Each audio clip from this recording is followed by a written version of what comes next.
Sherlock Holmes by Arthur Conan Doyle. The Adventure of the Blue Carbuncle. If you enjoy classic audiobooks, consider subscribing. New stories are released every day. Let me know in the comments which story you'd like next. I had called upon my friend Sherlock Holmes upon the second morning after Christmas, with the intention of wishing him the compliments of the season. He was lounging upon the sofa in a purple dressing gown, a pipe rack within his reach upon the right, and a pile of crumpled morning papers, evidently newly studied, near at hand. Beside the couch was a wooden chair, and on the angle of the back hung a very seedy and disreputable hard felt hat, much the worse for wear, and cracked in several places. A lens and a forceps lying upon the seat of the chair suggested that the hat had been suspended in this manner for the purpose of examination. "You are engaged," said I. "Perhaps I interrupt you." "Not at all. I am glad to have a friend with whom I can discuss my results. The matter is a perfectly trivial one." He jerked his thumb in the direction of the old hat. "But there are points in connection with it which are not entirely devoid of interest, and even of instruction."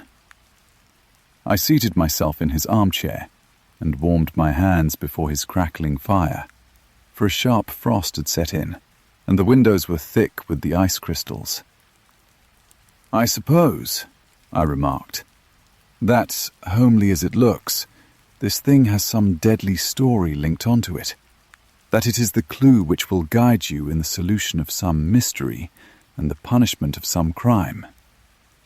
No crime," said Sherlock Holmes, laughing. "Only one of those whimsical little incidents which will happen when you have 4 million human beings all jostling each other within the space of a few square miles. Amid the action and reaction of so dense a swarm of humanity, every possible combination of events may be expected to take place, and many a little problem will be presented which may be striking and bizarre without being criminal. We've already had experience of such. So much so, I remarked, that of the last 6 cases which I have added to my notes, 3 have been entirely free of any legal crime." "Precisely. You allude to my attempt to recover the Irene Adler papers, to the singular case of Miss Mary Sutherland, and to the adventure of the man with the twisted lip. Well, I have no doubt that this small matter will fall into the same innocent category. You know Peterson, the commissionaire?" "Yes."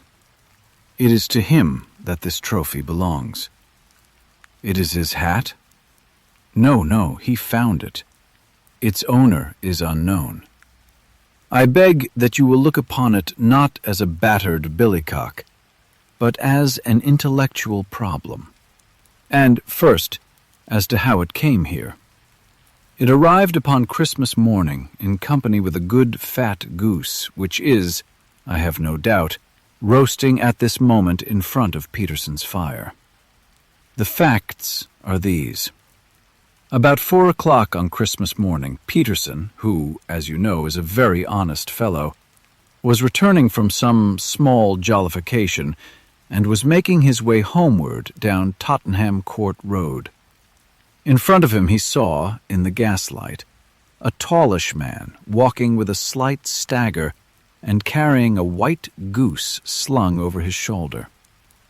As he reached the corner of Goodge Street, a row broke out between this stranger and a little knot of roughs.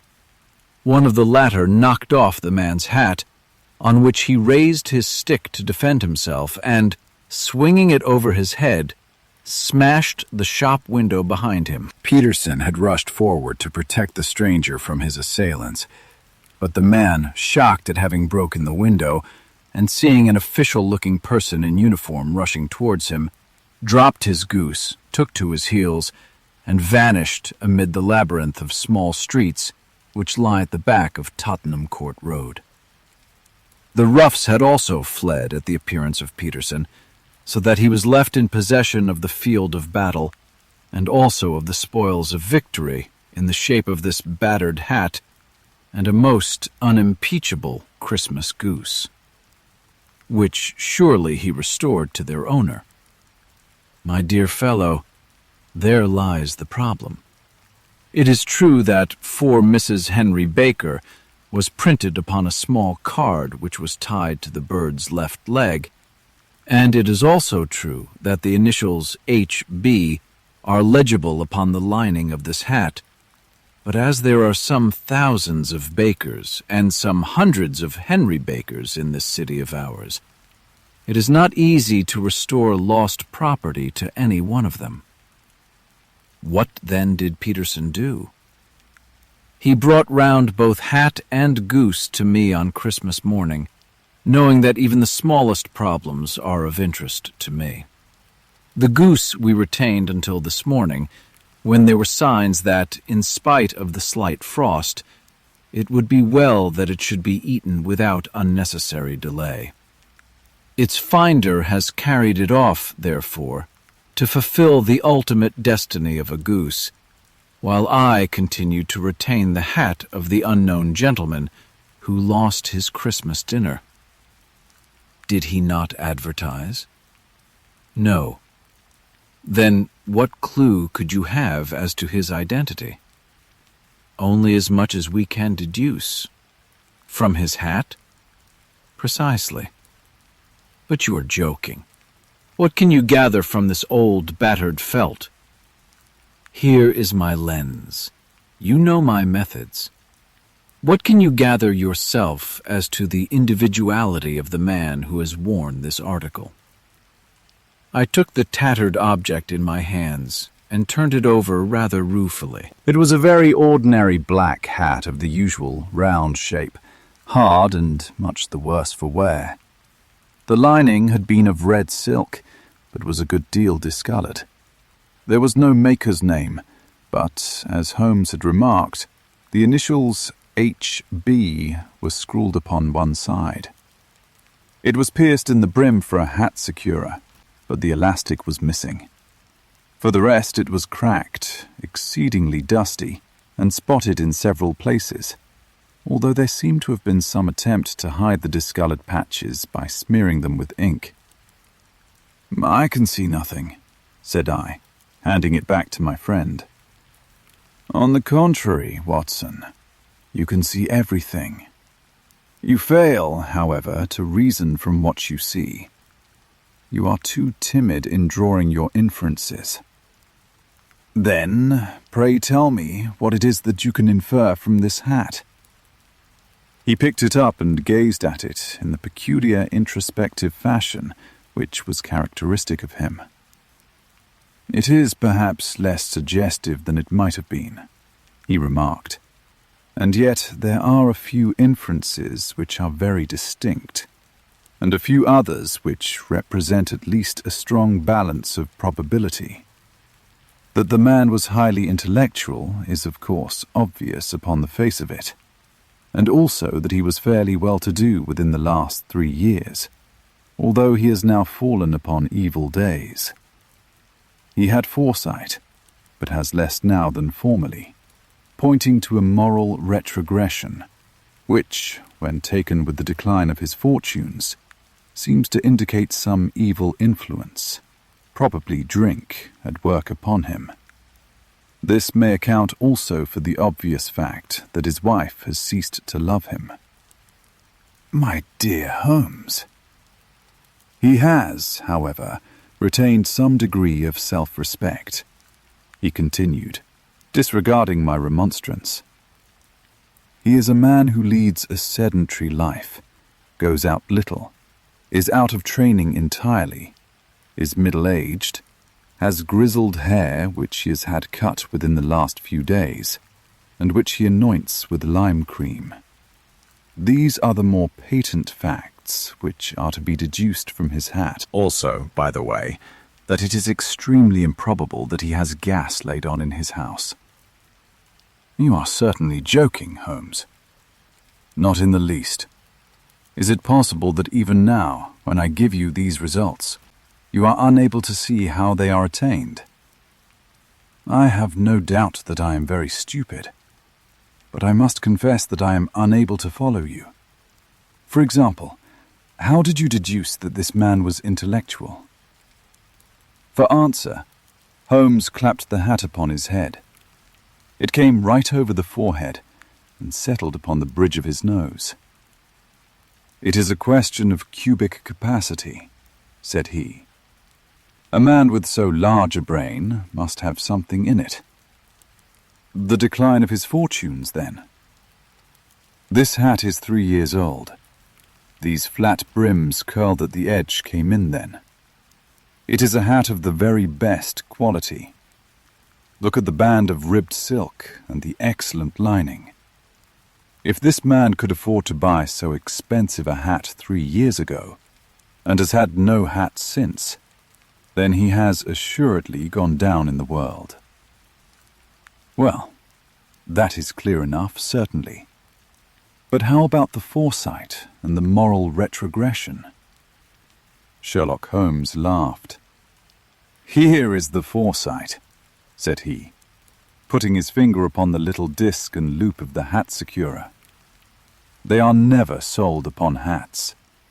If this man ordered one, it is a sign of a certain amount of foresight, since he went out of his way to take this precaution against the wind. But since we see that he has broken the elastic and has not troubled to replace it, it is obvious that he has less foresight now than formerly, which is a distinct proof of a weakening nature. On the other hand, he has endeavored to conceal some of these stains upon the felt by daubing them with ink, which is a sign that he has not entirely lost his self-respect. Your reasoning is certainly plausible. The further points, that he is middle-aged, that his hair is grizzled, that it has been recently cut, and that he uses lime cream, are all to be gathered from a close examination of the lower part of the lining. The lens discloses a large number of hair ends, clean cut by the scissors of the barber. They all appear to be adhesive, and there is a distinct odor of lime cream. This dust, you will observe, is not the gritty grey dust of the street, but the fluffy brown dust of the house, showing that it has been hung up indoors most of the time, while the marks of moisture upon the inside are proof positive that the wearer perspired very freely, and could therefore hardly be in the best of training. But his wife, you said that she had ceased to love him. This hat has not been brushed for weeks. When I see you, my dear Watson, with a week's accumulation of dust upon your hat, and when your wife allows you to go out in such a state, I shall fear that you also have been unfortunate enough to lose your wife's affection. But he might be a bachelor. Nay, he was bringing home the goose as a peace offering to his wife. Remember the card upon the bird's leg. You have an answer to everything. But how on earth do you deduce that the gas is not laid on in his house? One tallow stain, or even 2, might come by chance. But when I see no less than 5, I think that there can be little doubt that the individual must be brought into frequent contact with burning tallow. Walks upstairs at night, probably with his hat in one hand and a guttering candle in the other. Anyhow, he never got tallow stains from a gas jet. Are you satisfied? Well, it is very ingenious, said I, laughing. But since, as you said just now, there has been no crime committed, and no harm done save the loss of a goose, all this seems to be rather a waste of energy. Sherlock Holmes had opened his mouth to reply, when the door flew open, and Peterson, the commissionaire, rushed into the apartment with flushed cheeks and the face of a man who is dazed with astonishment. "The goose, Mr. Holmes! The goose, sir!" he gasped. Eh? What of it then? Has it returned to life and flapped off through the kitchen window? Holmes twisted himself round upon the sofa, to get a fairer view of the man's excited face. "See here, sir. See what my wife found in its crop." He held out his hand and displayed upon the centre of the palm a brilliantly scintillating blue stone, rather smaller than a bean in size, but of such purity and radiance that it twinkled like an electric point in the dark hollow of his hand. Sherlock Holmes sat up with a whistle. "By Jove, Peterson," said he, "this is treasure trove indeed. I suppose you know what you have got." "A diamond, sir. A precious stone. It cuts into glass as though it were putty." "It's more than a precious stone. It is the precious stone." "Not the Countess of Morcar's Blue Carbuncle?" I ejaculated.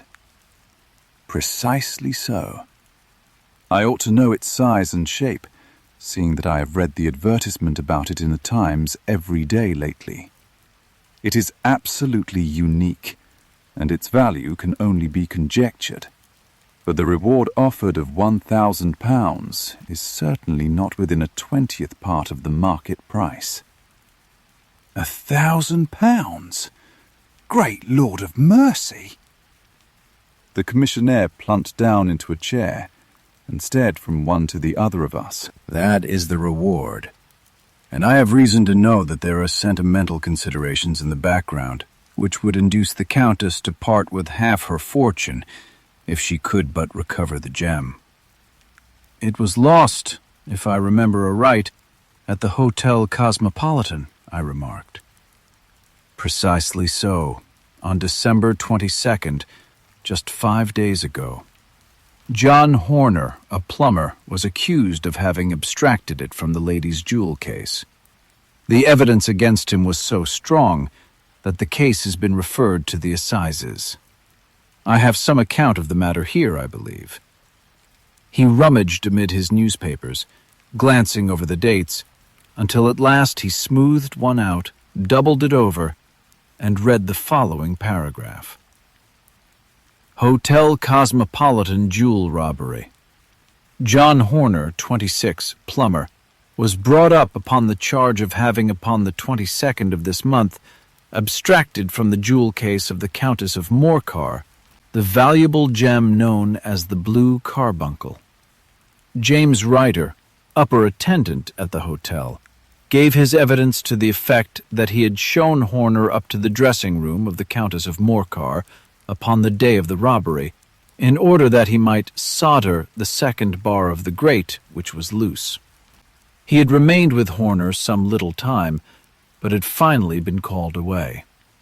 On returning, he found that Horner had disappeared, that the bureau had been forced open, and that the small morocco casket in which, as it afterwards transpired, the Countess was accustomed to keep her jewel, was lying empty upon the dressing-table. Ryder instantly gave the alarm, and Horner was arrested the same evening. But the stone could not be found either upon his person or in his rooms.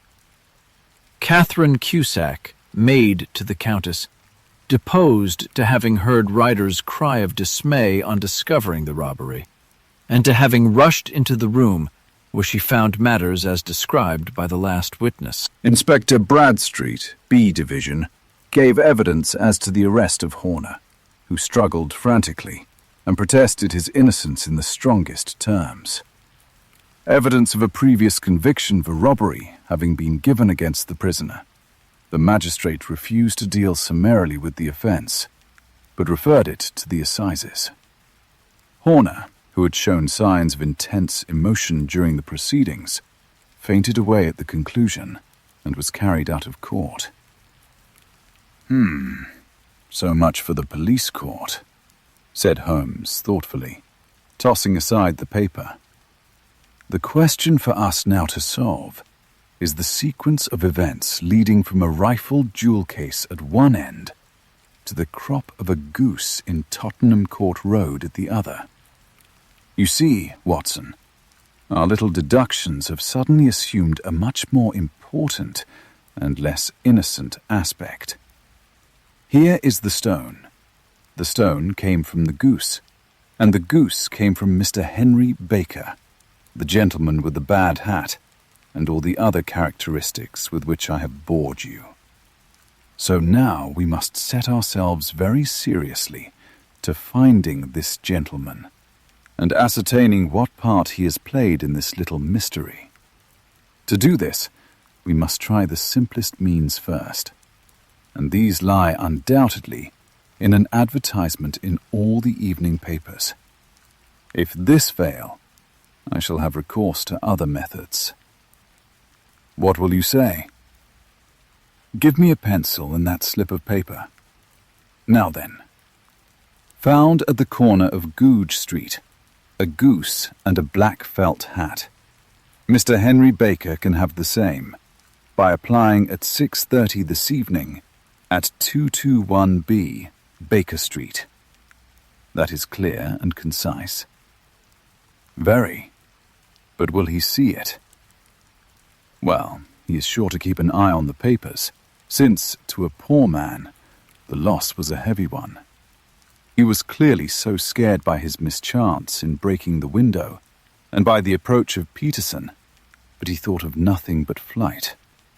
But since then he must have bitterly regretted the impulse which caused him to drop his bird. Then again the introduction of his name will cause him to see it, for everyone who knows him will direct his attention to it. Here you are, Peterson. Run down to the advertising agency and have this put in the evening papers. In which, sir? Oh, in the Globe, Star, Pall Mall, St. James's Gazette, Evening News, Standard, Echo, and any others that occur to you. Very well, sir. And this stone? Ah, yes. I shall keep the stone, thank you. And, I say, Peterson, just buy a goose on your way back, and leave it here with me, for we must have one to give to this gentleman in place of the one which your family is now devouring. When the commissionaire had gone, Holmes took up the stone and held it against the light. "It's a bonny thing," said he. "Just see how it glints and sparkles. Of course it is a nucleus and focus of crime. Every good stone is. They are the devil's pet baits. In the larger and older jewels, every facet may stand for a bloody deed. This stone is not yet 20 years old. It was found in the banks of the Amoy River in southern China, and is remarkable in having every characteristic of the carbuncle, save that it is blue in shade instead of ruby red. In spite of its youth, it has already a sinister history. There have been 2 murders, a vitriol throwing, a suicide, and several robberies brought about for the sake of this 40-grain weight of crystallized charcoal. Who would think that so pretty a toy would be a purveyor to the gallows and the prison? I'll lock it up in my strong-box now, and drop a line to the Countess to say that we have it. Do you think that this man Horner is innocent? I cannot tell. Well then, do you imagine that this other one, Henry Baker, had anything to do with the matter?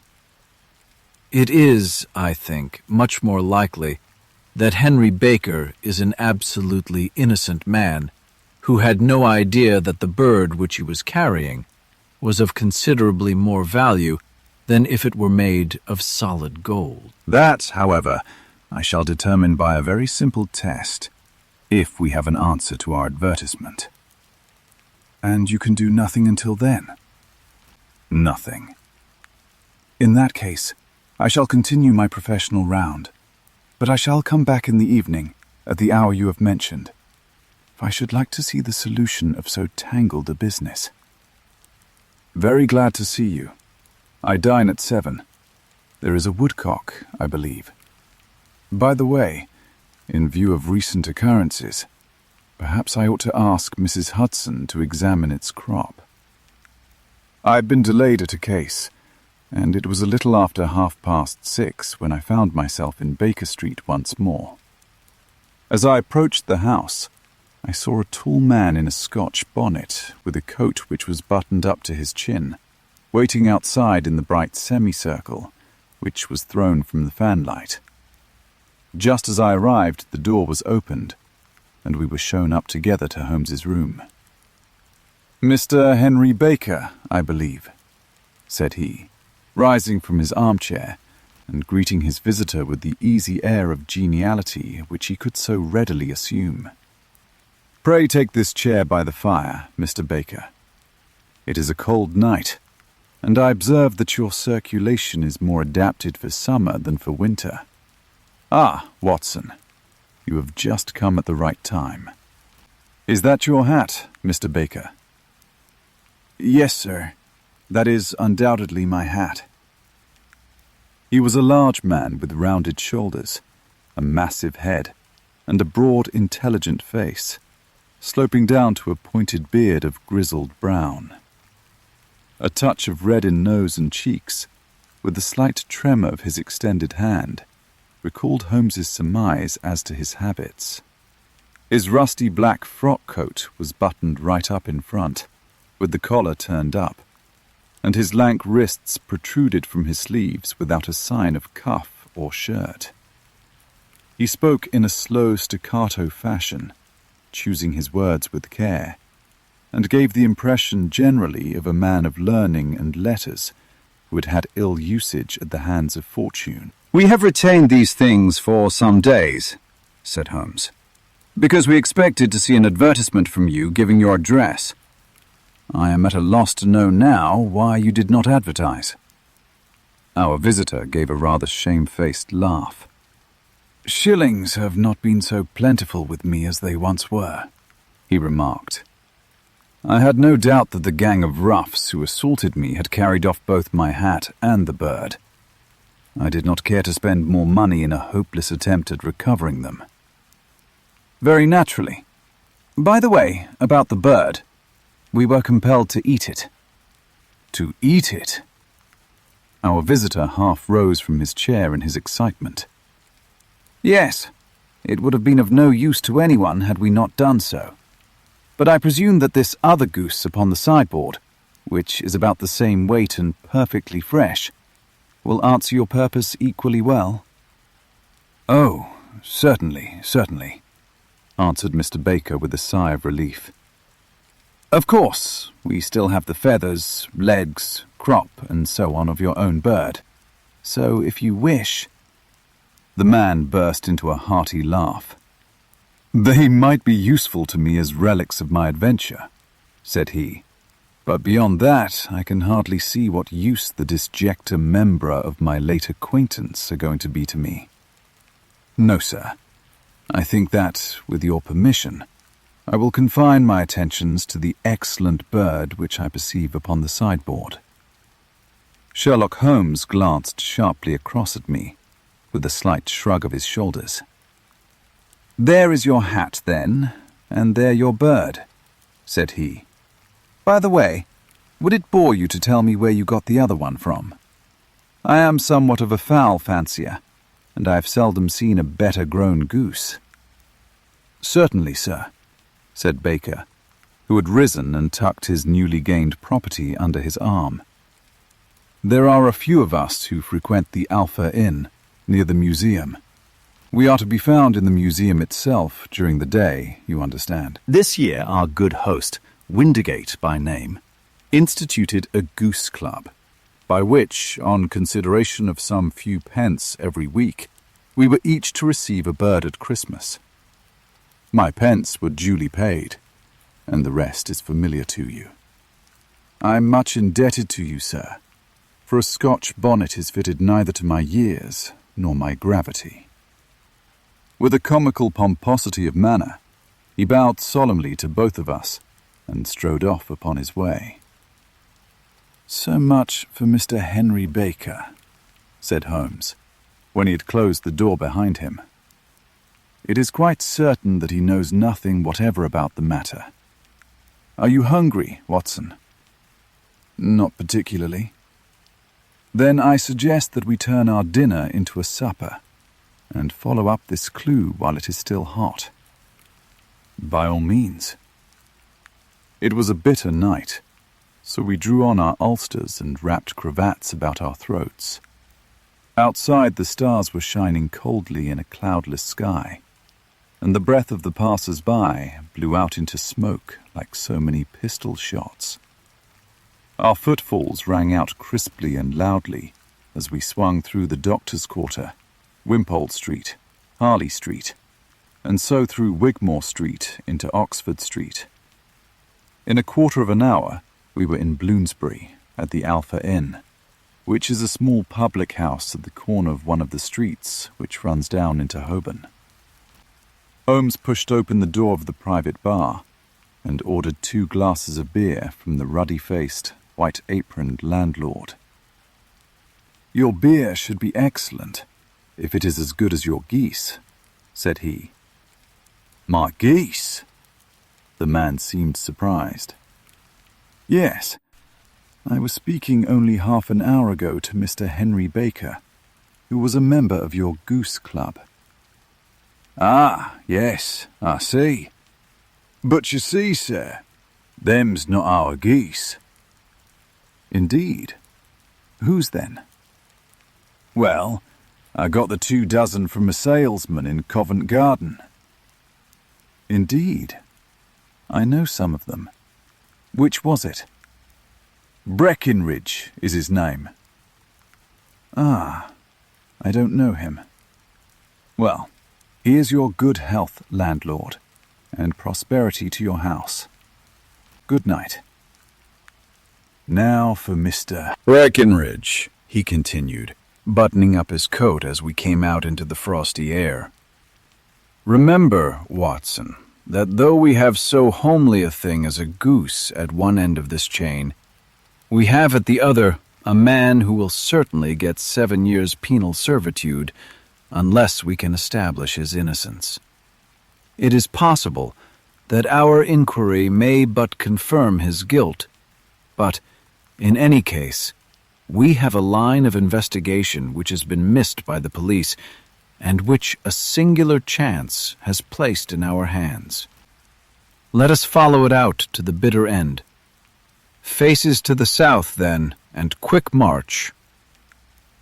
We passed across Holborn, down Endell Street, and so through a zigzag of slums to Covent Garden Market. One of the largest stalls bore the name of Breckinridge upon it, and the proprietor, a horsey-looking man, with a sharp face and trim side whiskers, was helping a boy to put up the shutters. "Good evening. It's a cold night," said Holmes. The salesman nodded and shot a questioning glance at my companion. "Sold out of geese, I see," continued Holmes, pointing at the bare slabs of marble. "Let you have 500 tomorrow morning." "That's no good." "Well, there are some on the stall with the gas flare." "Ah, but I was recommended to you." "Who by?" "The landlord of the Alpha." "Oh, yes, I sent him a couple of dozen." Fine birds they were, too. Now, where did you get them from? To my surprise, the question provoked a burst of anger from the salesman. "Now then, mister," said he, with his head cocked and his arms akimbo, "what are you driving at? Let's have it straight now." "It is straight enough. I should like to know who sold you the geese which you supplied to the Alpha." "Well then, I shan't tell you. So now." "Oh, it is a matter of no importance, but I don't know why you should be so warm over such a trifle." "Warm? You'd be as warm, maybe, if you were as pestered as I am." When I pay good money for a good article, there should be an end of the business. But it's where are the geese, and who did you sell the geese to, and what will you take for the geese? One would think they were the only geese in the world to hear the fuss that is made over them. Well, I have no connection with any other people who have been making inquiries, said Holmes carelessly. If you won't tell us, the bet is off, that is all. But I'm always ready to back my opinion on a matter of fowls, and I have a $5 on it that the bird I ate is country bred. Well, then you've lost your $5, for it's town bred, snapped the salesman. It's nothing of the kind. I say it is. I don't believe it. Do you think you know more about fowls than I, who have handled them ever since I was a nipper? I tell you, all those birds that went to the Alpha were town bred. You'll never persuade me to believe that. Will you bet, then? It's merely taking your money, for I know that I am right. But I'll have a sovereign on with you, just to teach you not to be obstinate. The salesman chuckled grimly. Bring me the books, Bill, said he. The small boy brought round a small, thin volume and a great, greasy-backed one, laying them out together beneath the hanging lamp. Now then, Mr. Cocksure, said the salesman, I thought that I was out of geese, but before I finish, you'll find that there is still one left in my shop. You see this little book? Well, that's the list of the folk from whom I buy. Do you see? Well then, here on this page are the country folk, and the numbers after their names are where their accounts are in the big ledger. Now then, you see this other page in red ink? Well, that is a list of my town suppliers.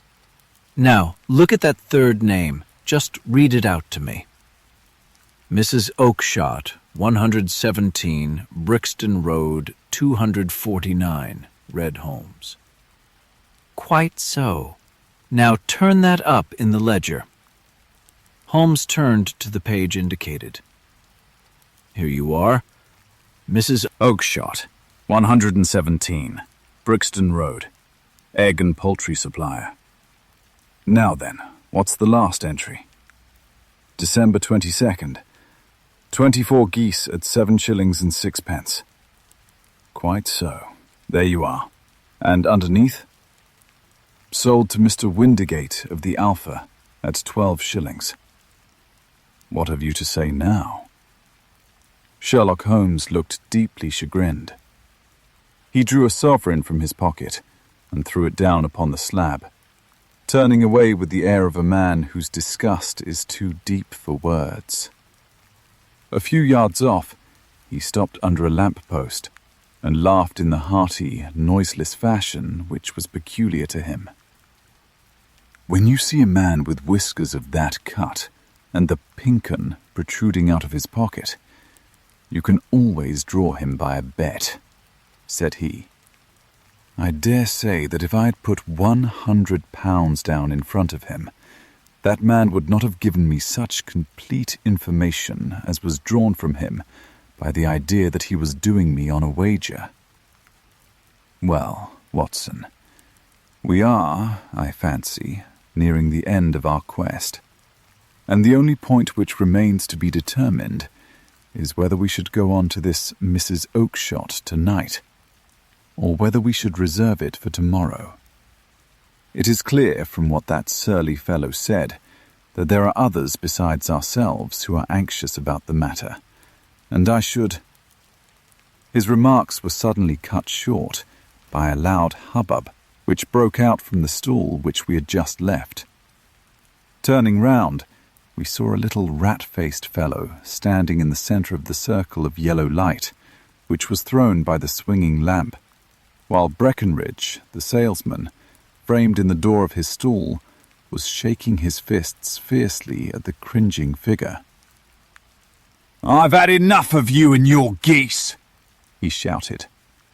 I wish you were all at the devil together. If you come pestering me any more with your silly talk, I'll set the dog at you. You bring Mrs. Oakshott here, and I'll answer her. But what have you to do with it? Did I buy the geese off you? No, but one of them was mine all the same, whined the little man. Well then, ask Mrs. Oakshott for it. She told me to ask you. Well, you can ask the King of Prussia for all I care. I've had enough of it. Get out of this.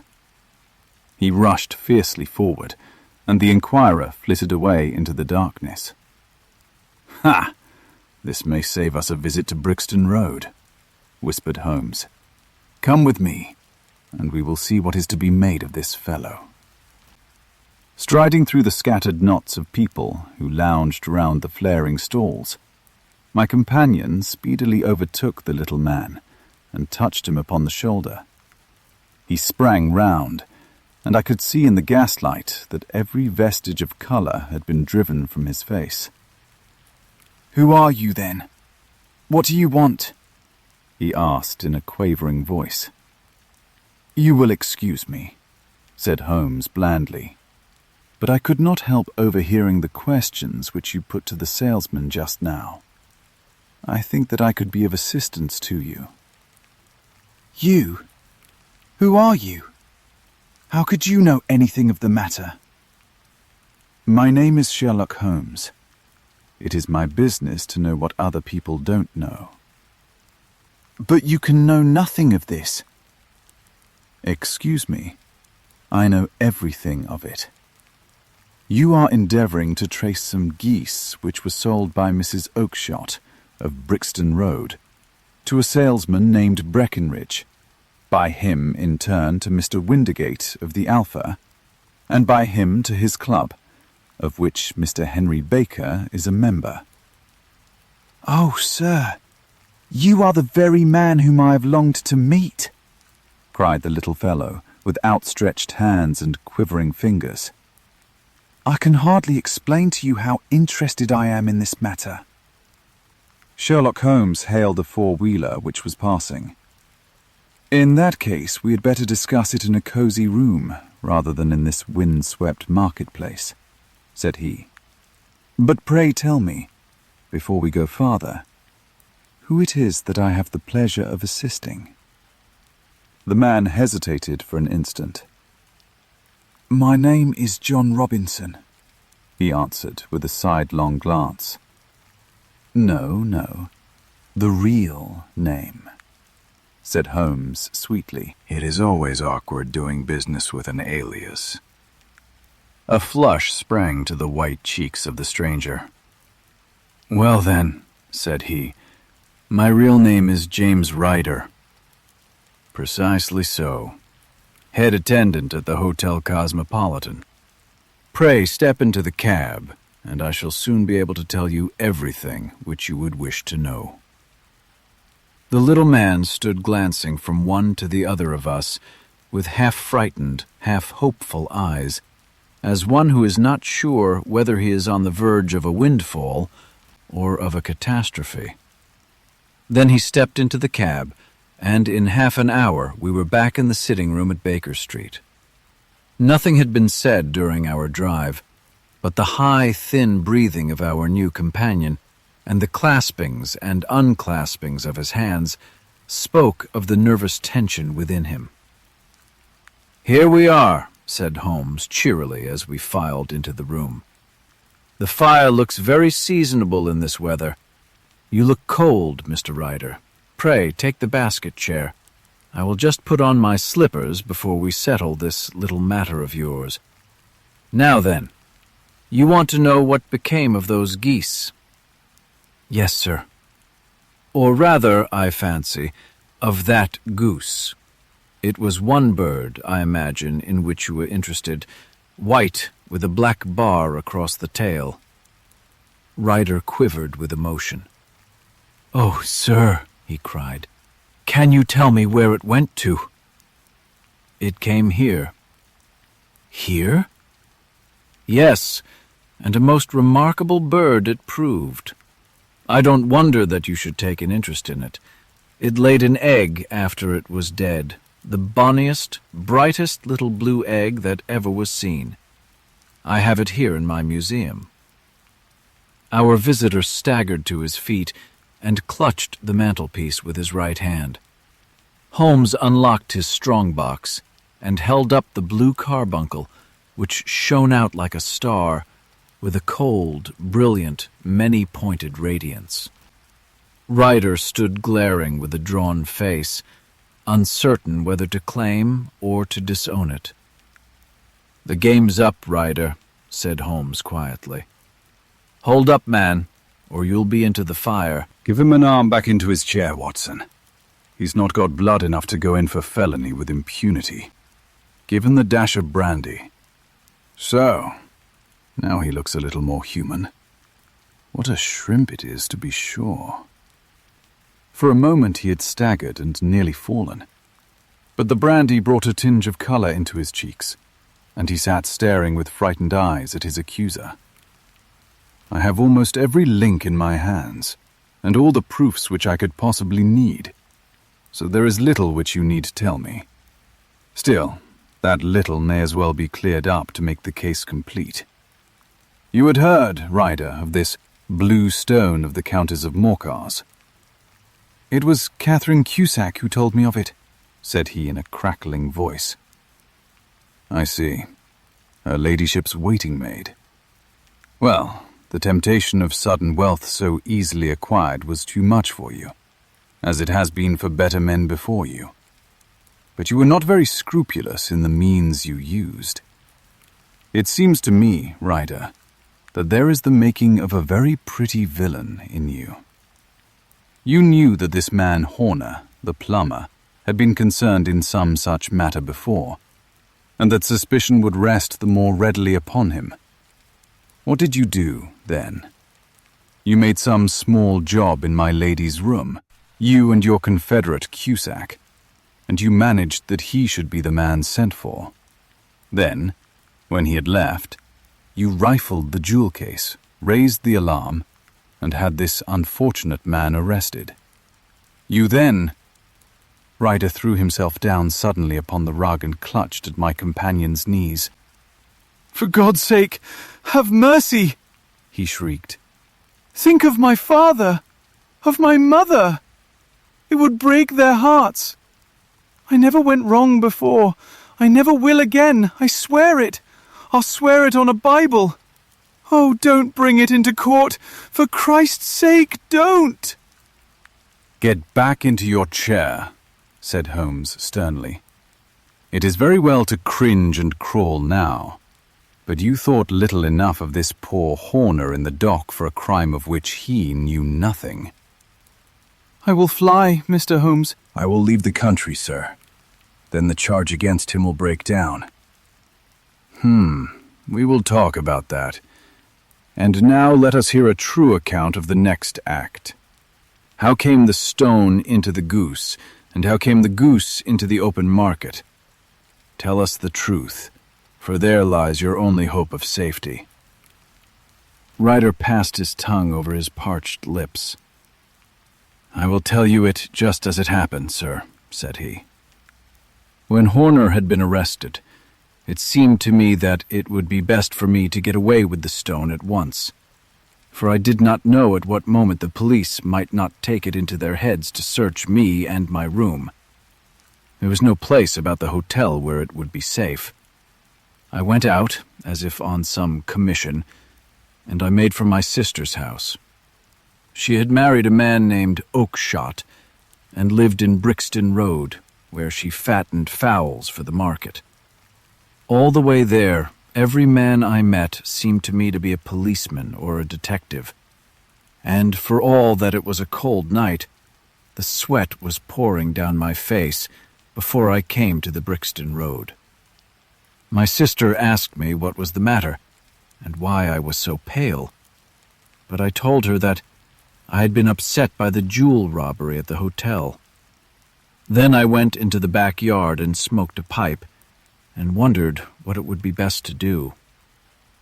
I had a friend once called Maudsley, who went to the bad, and has just been serving his time in Pentonville. One day he had met me, and fell into talk about the ways of thieves, and how they could get rid of what they stole. I knew that he would be true to me, for I knew one or two things about him. So I made up my mind to go right on to Kilburn, where he lived, and take him into my confidence. He would show me how to turn the stone into money. But how to get to him in safety? I thought of the agonies I had gone through in coming from the hotel. I might at any moment be seized and searched, and there would be the stone in my waistcoat pocket. I was leaning against the wall at the time and looking at the geese, which were waddling about round my feet. And suddenly an idea came into my head, which showed me how I could beat the best detective that ever lived. My sister had told me some weeks before that I might have the pick of her geese for a Christmas present, and I knew that she was always as good as her word. I would take my goose now, and in it I would carry my stone to Kilburn. There was a little shed in the yard, and behind this I drove one of the birds, a fine big one, white with a barred tail. I caught it, and prying its bill open, I thrust the stone down its throat as far as my finger could reach. The bird gave a gulp, and I felt the stone pass along its gullet and down into its crop. But the creature flapped and struggled, and out came my sister to know what was the matter. As I turned to speak to her, the brute broke loose and fluttered off among the others. "Whatever were you doing with that bird, Jem?" said she. "Well," said I, "you said you'd give me one for Christmas, and I was feeling which was the fattest." "Oh," says she, "we've set yours aside for you, Jem's bird we call it. It's the big white one over yonder. There's 26 of them, which makes one for you and one for us, and 24 for the market." "Thank you, Maggie," says I. "But if it is all the same to you, I'd rather have that one I was handling just now." "The other is a good 3 pound heavier," said she, "and we fattened it expressly for you." "Never mind. I'll have the other, and I'll take it now," said I. "Oh, just as you like," said she, a little huffed. "Which is it you want, then?" "That white one with the barred tail, right in the middle of the flock." "Oh, very well. Kill it and take it with you." Well, I did what she said, Mr. Holmes, and I carried the bird all the way to Kilburn. I told my pal what I had done, for he was a man that it was easy to tell a thing like that to. He laughed until he choked, and we got a knife and opened the goose. My heart turned to water, for there was no sign of the stone, and I knew that some terrible mistake had occurred. I left the bird, rushed back to my sister's, and hurried into the backyard. There was not a bird to be seen there. "Where are they all, Maggie?" I cried. "Gone to the dealers, Jem." "Which dealers?" "Breckenridge of Covent Garden." "But was there another with a barred tail?" I asked. "The same as the one I chose?" "Yes, Jem. There were 2 barred-tailed ones, and I could never tell them apart." Well then, of course I saw it all, and I ran off as hard as my feet would carry me to this man Breckenridge. But he had sold the lot at once, and not one word would he tell me as to where they had gone. You heard him yourselves tonight. Well, he has always answered me like that.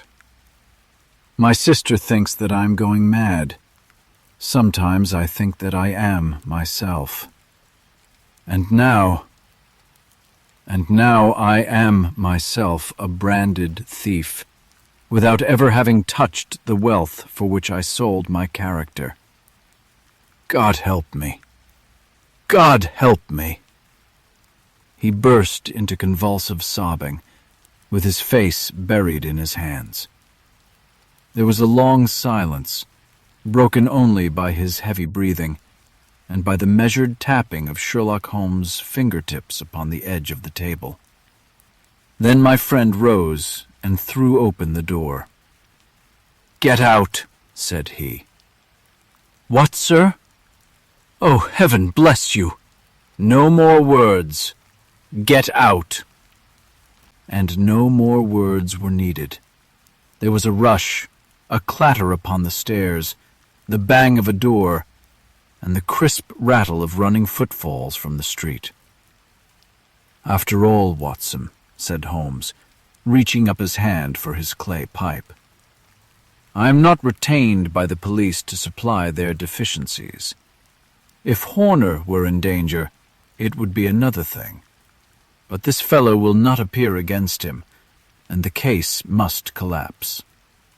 I suppose that I am commuting a felony, but it is just possible that I am saving a soul." This fellow will not go wrong again. He is too terribly frightened. Send him to jail now, and you make him a jailbird for life. Besides, it is the season of forgiveness. Chance has put in our way a most singular and whimsical problem, and its solution is its own reward. If you will have the goodness to touch the bell, Doctor, we will begin another investigation, in which also a bird will be the chief feature.